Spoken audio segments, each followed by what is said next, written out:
All right. We're here to promote and talk about Pride coming to Long Beach next June.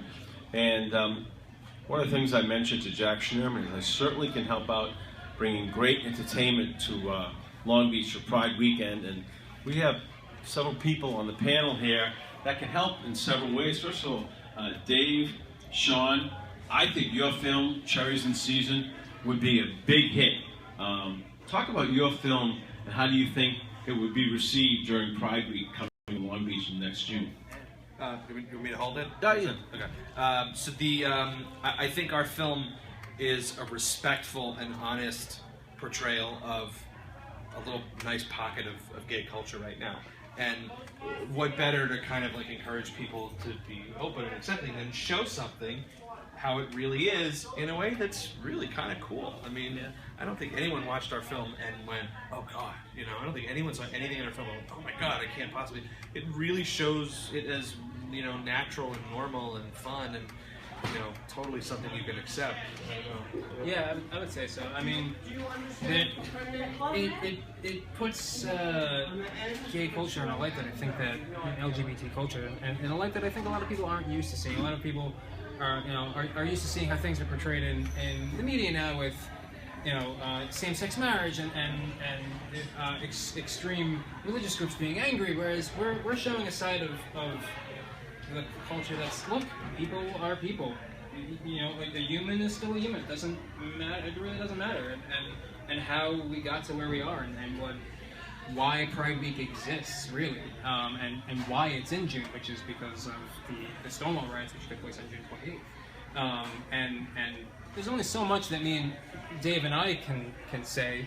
Yeah. I think it's more so for our other guests, Shirley, who really, I think, can speak to it better than us. I really guess. Shirley, what do you think about performing and how the drag queen persona would play during Pride Week here in Long Beach?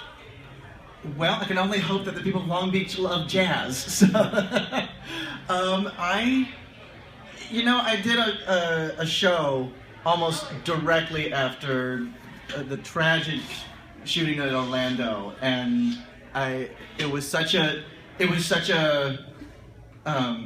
healing experience to do that show for myself, nearly 3 days after it happened, and it shows that at least it shows for me that we need to keep doing these things. We need to keep responding in love, and we need to keep responding in inclusivity and promoting ourselves and broadcasting. There can be no shutdown for the LGBTQ community. We have to respond in kind by opening our doors, and I think it's amazing that Long Beach is facilitating that and is making that happen. We talk so much about people who aren't on our side, but the fact is that there are people who are coming to our side, and there are people who are coming to us and allowing us to do that. They may be late to the party, but it does not mean that they are any less included. Well, I think tremendous progress has been made over the last 10 years.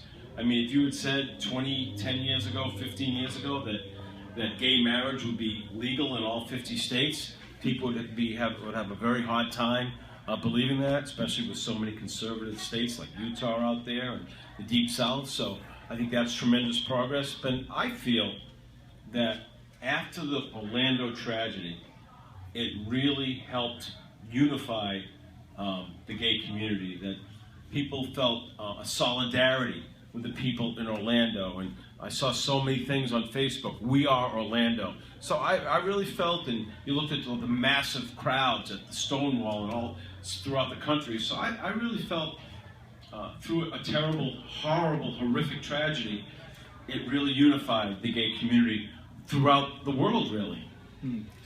I agree. I think that a lot of people began to rally. I had people who were advising me, you know, be careful, go outdoors, or do you even want to march at all? I came to an impasse, actually, right before the Pride Parade, and asked myself, do I really want to go outside? Do I really want to do that? And I told myself, yeah, of course I have to. That's the exact response. is that we are unifying ourselves and we are showing people that we are not afraid. I was actually in Paris when the Pulse thing happened, and even there, it touched everybody there. I mean, anyone who found out that I was an American, that was one of the first things they wanted to talk about was what happened, and they were touched. I mean, it not just in the States, universally, it affected everybody, and it got everybody. I think every sort of halfway sane person to go, that's not right, and that's that's the hope, is that it just keeps going. But you're totally right. I think that unfortunately that horrible thing might have done some good. In the end, some good might come out of it.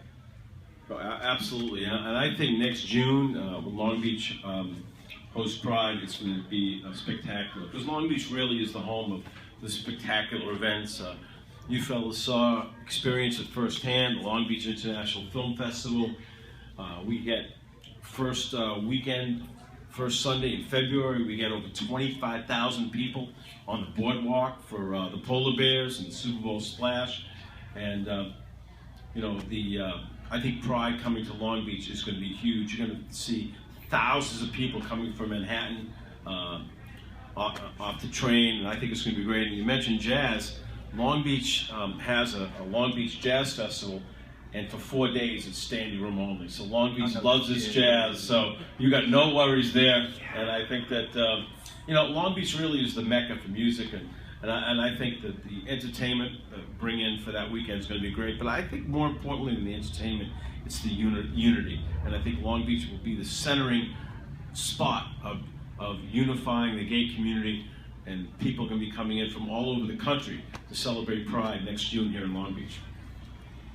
Well, I can't say much to that myself, being a new New Yorker, but I think that's really great. I think that kind of high ambition is what is necessary in our community. I think we need to be shooting for the stars. We need to be aiming for high, lofty goals, and bringing people into these festivals, and making the community very widespread, making it very known.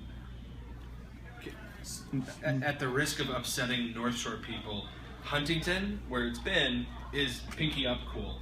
Long Beach is like salt of the earth cool. and when you look at how the community came together after like Sandy and stuff like that, I think what you said is completely true. I think the community is going to rally around this Pride thing, and it's going to explode. I mean, Long Beach is like a big little city. And everyone knows each other there, and everyone, works together on this, and I think they're going to come together. I'm kind of really excited about it. I think it's going to be very cool. Yeah, Long Beach does things in a big way, and like I said, from the Polar Bears and Michelle O'Neill, Long Beach International Film Festival, and now with Pride coming to Long Beach, I think it's going to be spectacular. It's going to be a huge event, and people, even though it's only, it's almost September, but even it's in June, I think there's a lot of people that are going to be putting it on their calendars, and they're going to be coming, and it's going to be a huge, spectacular week when Pride Week comes to Long Beach. Spot on. And I know you'll be here. Yes, I will. I am going to block out that weekend, and I'm going to be here. I want to see Long Beach just fly its Pride flags all over the place. And we want to thank Dave Kilnick from the LGBT and Jack Schnerman, Long Beach City Manager, for agreeing to move it from Huntington to Long Beach. Nothing against Huntington, but anything that comes to Long Beach is great for Long Beach and promotes Long Beach. We're all for it. I think it's going to be great, and we thank all our guests for sharing, and it's going to be an incredible weekend next June here in Long Beach when Pride comes to Long Beach.